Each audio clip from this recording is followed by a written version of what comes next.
we've been in a lawsuit for 8 years, so almost not quite half of our existence. We've been fighting a life-death struggle. It's all consuming financially. We've spent approximately $40 million on litigation over the last 8 years. I had kids who were in grade school that are now in college. I had kids that weren't in school that are now, getting ready to go into junior high. And I mean, just a lot happens over the course of 8 years. The day we were served with the lawsuit, I went home and gathered my family together. And my son Jack is now 16. He was 8. He was a third grader. And I remember, telling them that, hey, guys, we're 100 people, and a company with 20,000 people is suing us. And it's just something that we need to be praying about every day.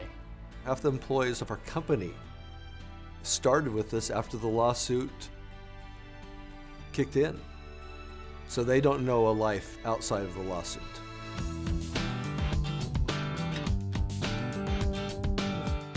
One of their attorneys actually told us during the deposition, after the deposition, he goes, hey, you're the nicest bunch of people that I'm trying to put out of business. I think, oh, that's terrific. You can roll over or you can fight back. And rolling over is bad. I mean, you're out of business. We had a duty to fight because it was what was right for our customers and our industry.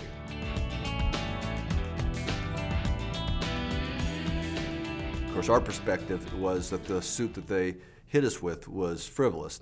And they just put everything they could possibly think of into the original lawsuit, and it's all been dismissed. But I believe that their intention was that we were just going to fold. I don't think that there was anything left that they could have done that would have somehow made it last longer, be harder, be more difficult. Their goal was to figure out how to run us out of money, run us out of emotional energy, distract us, or even worse, just going out of business.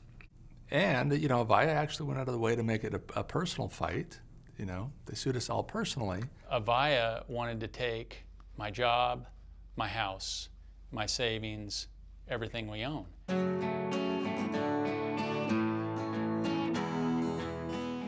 The heart of the legal argument has been, can a manufacturer of a product, once they sell that product, can they then put up artificial roadblocks where now the customers who purchased their equipment now are restricted on who they use to perform what's called post-warranty maintenance. One analogy that we've heard a lot during trial is the automobiles.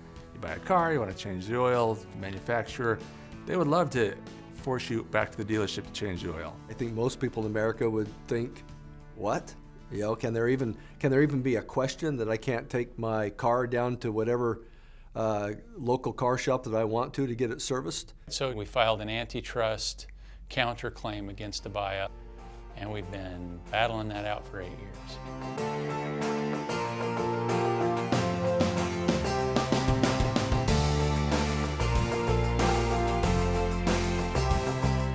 I think the benefits of winning could be very far-reaching, because if digital equipment manufacturers of all kinds are able to restrict the vendors that are allowed to access those systems, whatever they may be, to perform maintenance and service, the customer's choices will diminish, price will increase, service levels will go down.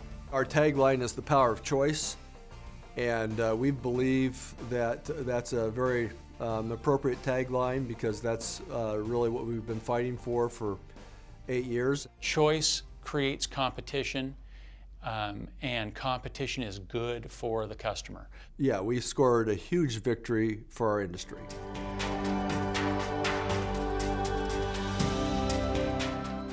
The ability to get here and see it through, I think, surprised everybody. For our company, for Continuant, I think the exciting thing about finally getting over this trial and getting the verdict is we can start focusing all of our energy and all of our resources on having the best product, getting that product out to the most prospective customers, and really starting to build for our future. The primary leadership of this company, that by necessity has been spending every day figuring out how to fight the war that we were in, now gets to focus all that creative energy on how to serve our customers better, how to come up with better offerings, how to take care of our employees, all the things that are going to be very rewarding. And you know, we won't have to be wasting time and energy on fighting a war.